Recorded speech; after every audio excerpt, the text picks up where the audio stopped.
নমস্কার, আমি ডক্টর বোধিসত্ত্ব খান চলে এসেছি সহজ শেয়ার বাজারের আরেকটি নতুন এপিসোড নিয়ে। প্রিয় বন্ধুরা, আশা করি সবাই ভালো আছেন এবং সুস্থ আছেন।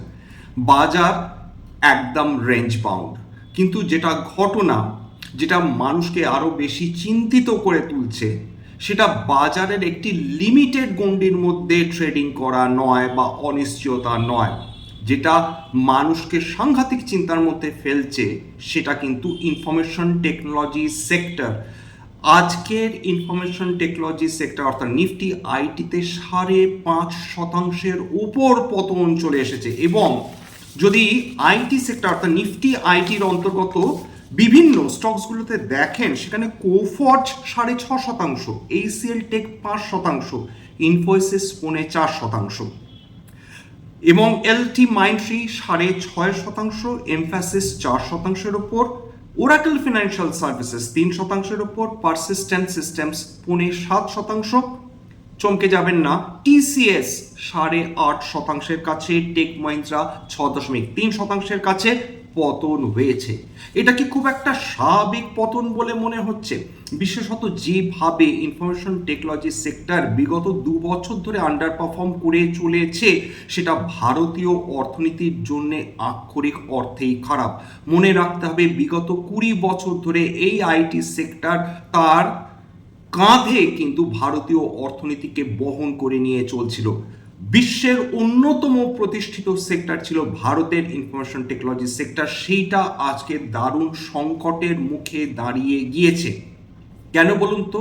তার কারণ কৃত্রিম বুদ্ধিমত্তা যেভাবে দিনের পর দিন উন্নতি করে চলেছে, বিশেষত অ্যানথ্রোপিকের কথা আমরা বলতে বাধ্য। অ্যানথ্রোপিক সম্প্রতিকালে ক্লড ওপাস বলে একটি মডেল অর্থাৎ আর্টিফিশিয়াল ইন্টেলিজেন্স মডেল সামনে নিয়ে চলে এসেছে, যেটা বিভিন্ন সফটওয়্যারগুলোর মধ্যে ভালনারেবিলিটিগুলো এমনভাবে খুঁজে বের করতে সক্ষম হয়েছে, যেটা বিগত বহু যুগ ধরে তাবর ইঞ্জিনিয়ার্সরা ঘন্টার পর ঘন্টা সাধনা সত্ত্বেও কিন্তু তারা সেই ভালনারেবিলিটিগুলো বের করে আনতে পারেননি। এবং এই জায়গায় চিন্তা বৃদ্ধি পাচ্ছে বিভিন্ন আইটি প্রফেশনসদের মধ্যে এবং বিভিন্ন আইটি ম্যানেজমেন্টের মধ্যে।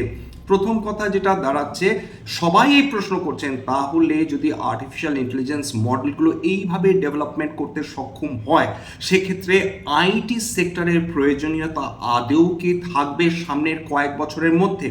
বিশেষজ্ঞরা বলছেন হয়তো এত দ্রুত ইনফরমেশন টেকনোলজি সেক্টরের অন্তর্গত কোম্পানিগুলো মুছে যাবে না, কিন্তু যেভাবে ক্রমাগত আঘাত আসছে বিভিন্ন কোম্পানিগুলোর ওপর, সেটা কিন্তু আমাদের চিন্তা ক্রমাগত বৃদ্ধি করে চলেছে। এবং এআইকে আমরা সম্পূর্ণভাবে যে উপেক্ষা করতে পারবো না, সেটা এশীয় বাজারগুলো বারবার প্রমাণ করে দিচ্ছে, বিশেষত সেই দেশগুলো যেগুলো আর্টিফিশিয়াল ইন্টেলিজেন্স ডেভেলপমেন্ট নিয়ে লিটারালি মেতে উঠেছে। সম্প্রতিকালে গুগলের প্যারেন্ট কোম্পানি অ্যালফাবেট কয়েক বিলিয়ন ডলার তারা নতুন করে বিনিয়োগ করতে চলেছে আর্টিফিশিয়াল ইন্টেলিজেন্স ডেভেলপমেন্টের ক্ষেত্রে, অর্থাৎ লক্ষাধিক কোটি টাকা। সেটা মেটা বলুন, সেটা গুগল বলুন, সেটা মাইক্রোসফট বলুন, তাবর কোম্পানিগুলো এবং তাবর দেশগুলো অর্থাৎ বিশ্বের সেরা অর্থনীতিগুলো, তার মধ্যে definitely United states of America 1 নম্বরে রয়েছে, 2 নম্বর চায়না, 3 নম্বর তাইওয়ান, 4 নম্বর দক্ষিণ কোরিয়া এবং অবশ্যই 5 নম্বর জাপান।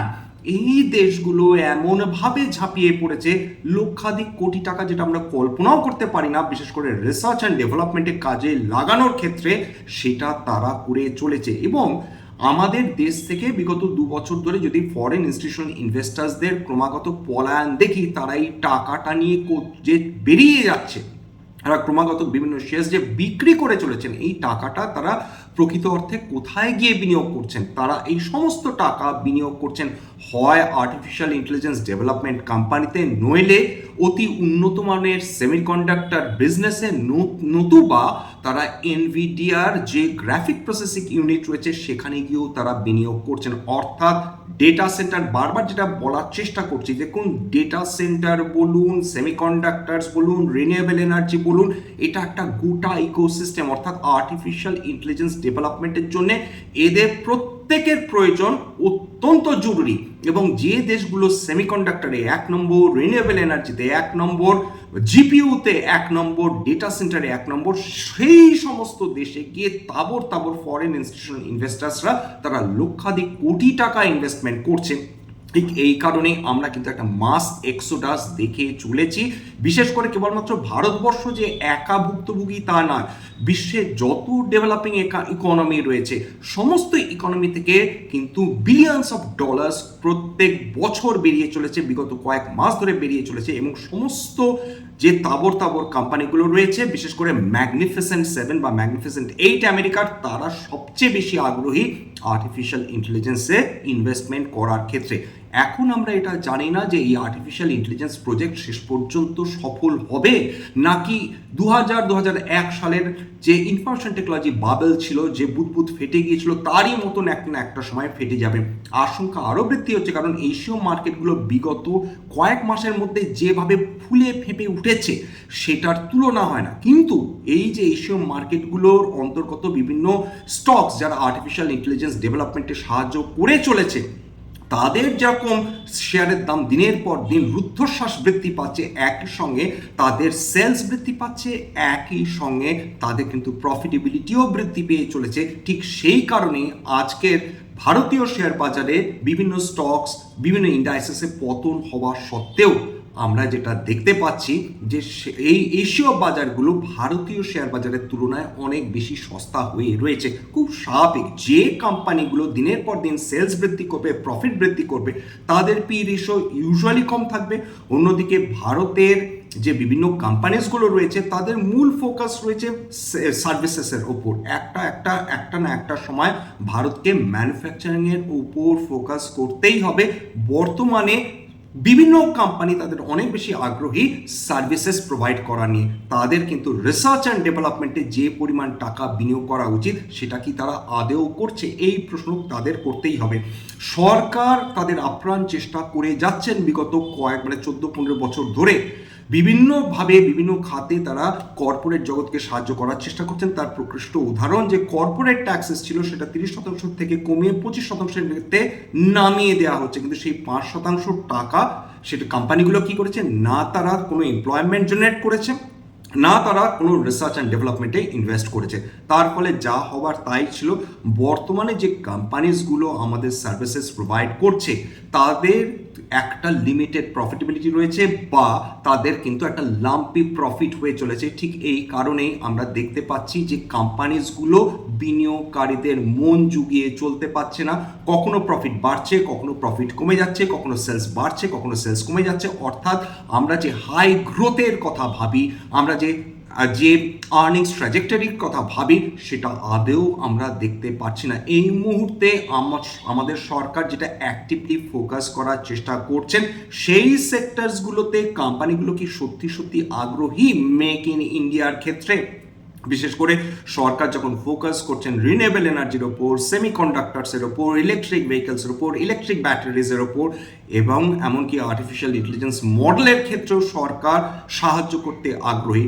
প্রশ্নটা হচ্ছে বড় বড় কোম্পানিজগুলো তাদের যদি ইগো ধরে বসে থাকে, যদি বড় বড় আইটি কোম্পানিজগুলো তারা কেবলই মনে করে যে আমরা শুধু সার্ভিসেস প্রোভাইড করব, আমরা নতুন লার্জ ল্যাঙ্গুয়েজ মডেল ডেভেলপমেন্টের দিকেও যাব না, আমরা এআই ডেভেলপমেন্টের দিকেও যাব না, কেবল সার্ভিসেস প্রোভাইড করে যাব, একটা না একটা সময় এরকম আসার সম্ভাবনা প্রবল, যখন আইটি কোম্পানিজগুলোর হয়তো অপরিহার্যতাও একটা না একটা দিন শেষ হয়ে যাবে। সেই সময়টার সম্বন্ধে চিন্তা করা অতি আবশ্যক হয়ে পড়েছে। আজকে ক্রুড অয়েল আর নতুন করে কি বা বলবো, ক্রুড অয়েল ব্রেন্ট ক্রুড 97.6 ডলার প্রতি ব্যারেল ট্রেড করছে, ক্রুড অয়েল 95.52 ডলার প্রতি ব্যারেল ট্রেড করছে। আজকে প্রায় 2.25% বৃদ্ধি পেয়েছে এই দুটোর ক্ষেত্রেই। ইরান এবং আমেরিকা দুটো দেশ পরস্পর কাউকে ছেড়ে কথা বলবে না। ইরানের মধ্যে অলরেডি দুটো ফ্যাকশন তৈরি হয়েছে, একটা হার্ড লাইনার, একটা সফট লাইনার যারা তারা শান্তি চুক্তি চাইছে, হার্ড লাইনার বিশেষ করে IRGC তারা শান্তি চাইছে না। অন্যদিকে ইসরায়েল আমেরিকার কথা না শুনে লেবাননকে আক্রমণ করছে, ফলত যা হবার চলছে। পেট্রোল ডিজেলের দাম, ক্রুড অয়েলের দাম বৃদ্ধি পেলে সেটাও একটা না একটা সময় বাড়তে বাধ্য। আমরা বিগত কয়েকদিনে যে পরপর পেট্রোল এবং ডিজেলের দাম বৃদ্ধি হওয়া দেখছি, সেইটা কিন্তু আন্তর্জাতিক বাজারে এরকম ডিসরাপশনের ফলে হচ্ছে, পর্যাপ্ত পরিমাণ সাপ্লাই কাট অফ হয়ে যাওয়ার জন্যেই হয়ে চলেছে, যেটা আমরা অ্যাভয়েড করতে পারছি না। উপরন্তু টাকা পুনরায় দুর্বল হয়েছে, লাস্ট যে ডেটা সেই অনুযায়ী প্রতি ইউনাইটেড স্টেটস ডলার ট্রেড করছিল 95 টাকা 79 পয়সায়, অর্থাৎ অত্যন্ত হাই রেটে ট্রেড করছে ডলার। আরও বিগত 2-3 দিনের মধ্যে দারুণ শক্তিশালী হয়ে উঠেছে। এইগুলো আমাদের যথেষ্ট চিন্তার বিষয়। বিশেষ করে নিফটি আইটি সেটা সার্বিকভাবে কিছুতেই ভারতীয় শেয়ার বাজারকে উপরে উঠতে দিচ্ছে না। বিগত লাস্ট কেবলমাত্র 2026-এ ইয়ার টু ডেট 22.44% পতন হয়ে গিয়েছে। আর কত পতন হবে আমরা কেউ জানি না। হ্যাঁ, এটা কেউ বলতেই পারেন বিগত 3 দিন ধরে আইটি সেক্টরে ক্রমাগত উত্থান দেখছিলাম, কিন্তু যেই মুহূর্তে অ্যানথ্রপিকের নতুন নতুন খবর আসছে, যে মুহূর্তে আমরা খবর পাচ্ছি যে আবার পুনরায় বড় বড় কোম্পানিগুলো তারা এআইতে ইনভেস্ট করতে চলেছে, সঙ্গে সঙ্গে কিন্তু আমাদের আইটি কোম্পানিগুলো ডিফেন্সিভ হয়ে যাচ্ছে, প্রফিট বুকিং চলছে, সেটাও কিন্তু আজকে আমরা সেই একই ব্যাপার দেখতে পেলাম।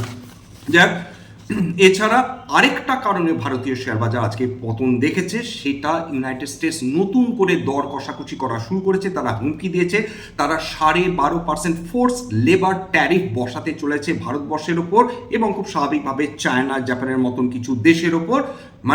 এই জুলাই মাসে যে ভারত এবং ইউনাইটেড স্টেটসের যে দ্বিপাক্ষিক বাণিজ্যিক চুক্তি হওয়ার কথা, তার আগে ইউনাইটেড স্টেটস কিছুটা লিভারেজ নেওয়ার চেষ্টা করছে, এটাই বিশেষজ্ঞরা মনে করছেন। যাই হোক, এইটা আদৌ হবে কি হবে না আমরা কেউ জানি না, কিন্তু এইটা যে একটা দর কষাকষির একটা স্ট্র্যাটেজি, সে ব্যাপারে কোনো সন্দেহ নেই। এর ফলেও বাজারের মেজাজ কিন্তু আজকেরও খুব একটা ক্লিয়ার ছিল না। আজকেরও ভাঙা মন নিয়ে কিন্তু ট্রেড করেছে। মনে রাখতে হবে, নিফটি একসময় আতঙ্কে 300 পয়েন্টের ওপর নেমে গিয়েছিল। যাই হোক, সেখান থেকে কিছুটা রিকভার করেছে। বাজার অশান্ত রয়েছে। একদিকে এলনিনোর প্রভাব, অন্যদিকে যুদ্ধের প্রভাব, অন্যদিকে ক্রুড অয়েলের প্রভাব। এখন নতুন করে যেটা আমরা ভুলে গিয়েছিলাম, নতুন করে সংযোজন হলো, সেটা হচ্ছে ইউনাইটেড স্টেটসের নতুন করে ভারতের মতন দেশগুলোর ওপর এই অতিরিক্ত ট্যারিফের চাপ বসানোর একটা স্ট্র্যাটেজি। মনে রাখতে হবে, ডোনাল্ড ট্রাম্প যখনই চাপে পড়েছেন তখন তিনি মন ঘুরিয়ে দেওয়ার চেষ্টা করেছেন। এর আগে একটি বিশেষ কেলেঙ্কারিতে ফেসেছিলেন, সেটা থেকে মন ঘোরাবার জন্য ইরানকে আক্রমণ করলেন। এখন ইরানের সঙ্গে যুদ্ধে হেরে যাওয়ার পর তিনি মন ঘোরাবার জন্য তিনি আবার ভারতবর্ষের মতন দেশগুলো অর্থনীতির ওপর এই যে নতুন লেবার ট্যাক্স বসাবার যে প্রচেষ্টা, সেটা কৌশলগতভাবে ইরানের যুদ্ধ থেকে মন ঘুরিয়ে দেওয়ার প্রচেষ্টা বলা যেতে পারে। যাক, এখানে শেষ করছি। মার্কো রুবিওর আরেকটা স্টেটমেন্ট সেটাই কিন্তু প্রমাণ করছে। উনি বলছেন কিছুতেই ভারতবর্ষকে রাশিয়ান তেল তিনি কিনতে দেবেন না, প্রয়োজনে তিনি রাশিয়ার ওপর নতুন করে স্যাংশন বসানোর আবেদন করবেন প্রেসিডেন্টের কাছে। সার্বিকভাবে যেটা বোঝা যাচ্ছে, আমেরিকা নিজের ঘরেই কোণঠাসা হয়ে পড়ছে, সুতরাং ব্রিক্স নেশনগুলোকে একের পর এক আক্রমণ করার তার প্রচেষ্টা বা কৌশল, এবং ভারতবর্ষের সঙ্গে রাশিয়ার যে নতুন যে সামরিক যে চুক্তি হওয়ার সম্ভাবনা রয়েছে SU-57 নিয়ে, সেটা নিয়েও কিন্তু আমেরিকা চাপে রয়েছে। এখানে শেষ করছি। স্ট্যান্ডার্ড ডিসক্লোজার যে কোম্পানিগুলো নিয়ে আলোচনা করলাম, হতে পারে তার মধ্যে কয়েকটা কোম্পানিতে আমার বা আমার পরিবারের ভেস্টেড ইন্টারেস্ট থাকলেও থাকতে পারে। ভবিষ্যতে আমরা যদি নতুন করে কিনি বা বিক্রি করি, আগাম বিজ্ঞপ্তি দিয়ে কিনতে বা বিক্রি করতে পারবো না। স্ট্যান্ডার্ড ডিসক্লেমার, এটা কেবলমাত্র একটা এডুকেশন চ্যানেল, বাঙালি বিনিয়োগকারীদের ইনভেস্ট অ্যাওয়ারনেস বৃদ্ধির জন্য। এখানে কোনো ধরনের কোনো শেয়ারে buy sell recommendation, suggestion, advice এমনকি ইনফ্লুয়েন্স করার প্রচেষ্টা নেই। আমার কথা শুনে যদি কোনো অ্যাসেট বা কোনো শেয়ারে বাই সেল সিদ্ধান্ত নেন, ক্ষতির মুখোমুখি হতে পারেন। সুতরাং সবসময় একজন সেবি রেজিস্টার্ড ইনভেস্টমেন্ট অ্যাডভাইসারের পরামর্শ নেওয়ার চেষ্টা করবেন বা নিজে রিসার্চ করবেন, সেক্ষেত্রে আপনারা উপকৃত হলেও হতে পারেন।